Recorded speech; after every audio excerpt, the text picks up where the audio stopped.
उस संगम के बारे में बताना चाहते हैं जिसमें राष्ट्रवाद भी है, हिंदुत्व भी है और इसके साथ साथ इसमें महात्मा गांधी भी है और बाबा साहेब भीमराव अंबेडकर भी हैं।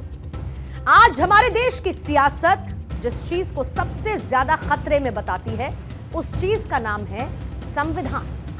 लेकिन इसी संविधान के चीफ आर्किटेक्ट भीमराव अंबेडकर का सभी दलों ने अपने अपने हिसाब से अपनी अपनी सुविधा के मुताबिक अनुसरण किया है। हमारे देश में कुल मिलाकर छोटी बड़ी 2858 राजनीतिक पार्टियां हैं, जिनमें से 212 पार्टियां ऐसी हैं जो कि खुद को अंबेडकर के सिद्धांतों से प्रेरित बताती हैं। लेकिन इन सभी राजनीतिक पार्टियों ने अंबेडकर के विचारों का भी सेलेक्टिव सिलेक्शन किया है। मतलब अंबेडकर का जो विचार इनके एजेंडे को सूट करता है बस उतना सा ही विचार एब्जॉर्ब किया गया और बाकी सभी विचारों को विचाराधीन कर दिया गया। हमारे देश में हर एक राजनीतिक दल ये कहता है कि अंबेडकर उनके हैं, लेकिन कितने प्रतिशत उनके हैं ये बताने की हिम्मत कोई नहीं कर सका है। और ऐसे में अगर आप अंबेडकर के विचारों का कुछ प्रतिशत हर एक राजनीतिक दल में ढूंढने की कोशिश करेंगे तो आपको ये पता चलेगा कि अंबेडकर तो सबके हैं। और इसी कड़ी में अब ये बात भी कही जा रही है कि अंबेडकर तो राष्ट्रीय स्वयंसेवक संघ यानी कि आरएसएस के भी हैं। संघ अपने शताब्दी वर्ष में प्रवेश कर चुका है और इस दौरान संघ के मीडिया विंग का यह दावा है कि डॉक्टर बाबा साहेब अंबेडकर ने साल 1940 में महाराष्ट्र के सतारा में एक शाखा का दौरा किया था और उसमें संघ के प्रति सहानुभूति का भाव था। संघ के इस मीडिया विंग ने यह भी बताया कि साल 1934 में महात्मा गांधी ने भी एक शाखा का दौरा किया था और अपनी बात को प्रमाणित करने के लिए संघ के मीडिया विंग की तरफ से एक पेपर की कटिंग भी जारी की गई है।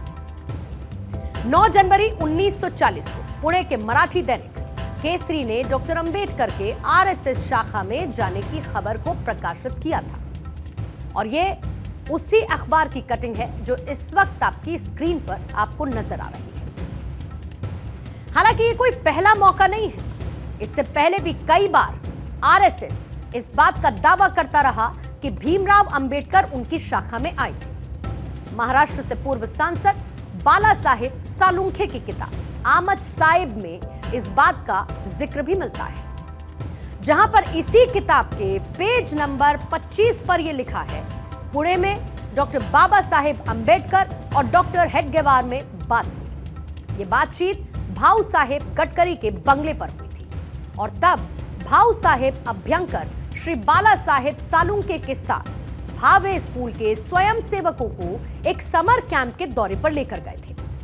इस दौरान बाबा साहेब ने सैन्य अनुशासन और संगठन पर भाषण भी दिया था। ठीक इसी तरीके से आरएसएस विचारक दत्तोपंत ठेंगड़ी की किताब लिखी हुई किताब डॉक्टर अंबेडकर और सामाजिक क्रांति की यात्रा में भी इस बात का जिक्र किया गया है। इस किताब में आरएसएस और डॉक्टर अंबेडकर के बीच संबंधों के बारे में बात की गई और किताब के 8वें अध्याय की शुरुआत में ढेंगड़ी कहते हैं कि डॉक्टर अंबेडकर आरएसएस को पूरी तरीके से जानते थे। यानी कि जब विपक्षी दल यह साबित कर देना चाहता है कि बाबा साहेब अंबेडकर आरएसएस के खिलाफ थे, तब आरएसएस खुद इस बात को प्रमाणित करना चाहता है कि भीमराव अंबेडकर तो खुद आरएसएस की शाखा में आ चुके हैं। और यहां पर आरएसएस का पूरा तर्क इन 4 बिंदुओं पर खड़ा है। पहला, बाबा साहेब का आरएसएस से कोई वैचारिक विरोध नहीं था, वो संघ के एक कार्यक्रम में भी आए थे। दूसरा, बाबा साहेब के चुनाव में इलेक्शन एजेंट दंतोपंत ठेंगड़ी जो कि आरएसएस के नेता थे। ठेंगड़ी बाबा साहेब के संगठन शेड्यूल्ड कास्ट फेडरेशन के सेक्रेटरी भी रहे हैं। और चौथा, बाबा साहेब ने भारतीय जनसंघ के साथ मिलकर चुनाव भी लड़ा था। अब आरएसएस के दलित विचारक दत्तोपंत अंबेडकर के भी नजदीकी माने जाते हैं और उन्होंने यह भी बताया कि वो उस समय शेड्यूल्ड कास्ट फेडरेशन के सचिव चुने गए जब डॉक्टर अंबेडकर इस फेडरेशन के अध्यक्ष थे। इतना ही नहीं, दत्तोपंत महाराष्ट्र के भंडारा में हुए उपचुनाव में अंबेडकर के चुनावी एजेंट भी थे। दत्तोपंत अब इस दुनिया में नहीं है और ना ही इस दावे की पुष्टि के लिए उस जमाने के लोग जिंदा बचे हैं। ऐसे में उनके इस लेखन पर आप भरोसा करने या फिर भरोसा ना करने के लिए स्वतंत्र भी हैं। हाल में इधर एक विवाद जो चल पड़ा है ठेंगी साहब के वक्तव्य को लेकर, जो उन्होंने अपनी पुस्तक में लिखा था कि बाबा साहेब भीमराव अम्बेडकर साहब के साथ उनके बड़े ही अच्छे संबंध थे और यहाँ तक कि उन्होंने उनके चुनाव में भी महत्वपूर्ण भूमिका अदा की थी। वो उनके इलेक्शन एजेंट के रूप में भी काम कर चुके थे। तो ये इस पर किसी भी तरह का संदेह नहीं किया जा सकता, क्योंकि यह पुस्तक उन्होंने खुद लिखा और उसमें इस बात की जानकारी दी। और जहाँ तक विचारों का संबंध है, किसी भी सूरत में यह नहीं माना जा सकता है कि अम्बेडकर साहब और आरएसएस के बीच कोई वैचारिक वैमनस्य या कोई वैचारिक दूरी थी। आज मूल रूप से संघ के राष्ट्रवाद और कांग्रेस के सेकुलरिज्म के बीच एक वैचारिक बहस चल रही है। ऐसे में इस सवाल का जवाब ढूंढना भी जरूरी है कि इन सभी विचारधाराओं पर बाबा साहेब सबसे ज्यादा किसके करीब थे। और ऐसे में हम अगर तमाम फैक्ट्स और भीमराव अंबेडकर के भाषणों पर गौर करते हैं तो इतना ही कहा जा सकता है कि बाबा साहेब वामपंथ को संसदीय लोकतंत्र के खिलाफ मानते थे।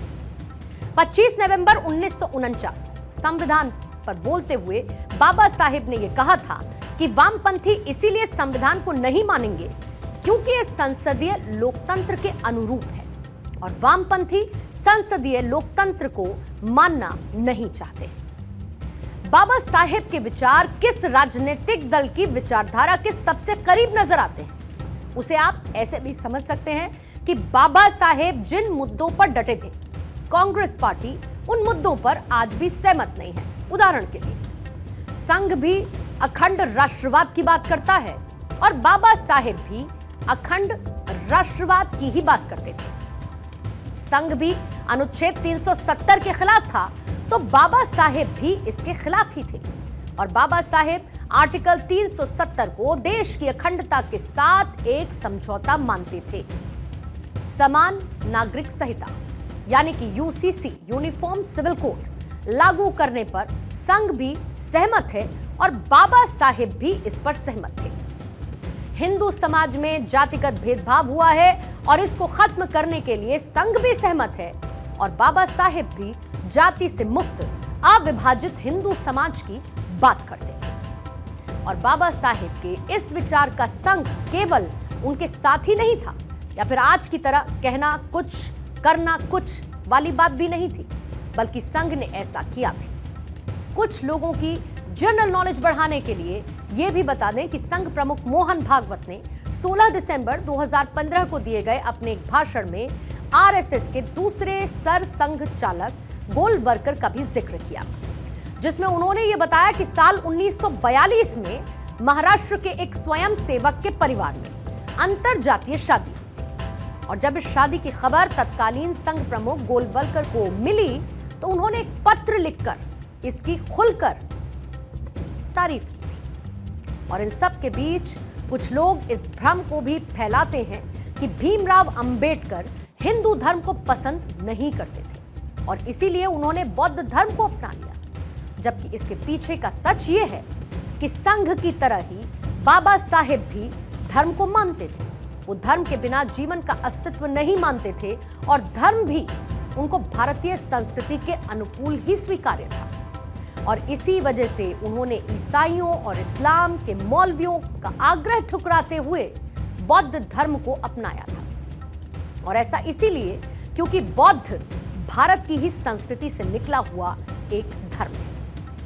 ऐसे में हम अपने इस वैचारिक विश्लेषण से ये कहना चाहते हैं कि संघ और भीमराव अंबेडकर के बीच कई जगह मतभेद हो सकते हैं, कई मुद्दों को लेकर उनके विचार भी अलग अलग हो सकते हैं, लेकिन इसका मतलब ये भी नहीं कि भीमराव अंबेडकर संघ के विरोध में थे, क्योंकि इतिहास में बहुत से ऐसे तथ्य मौजूद हैं जहां पर संघ और भीमराव अंबेडकर के बीच की दूरी से ज्यादा नजर आती है इन दोनों के बीच की करीब।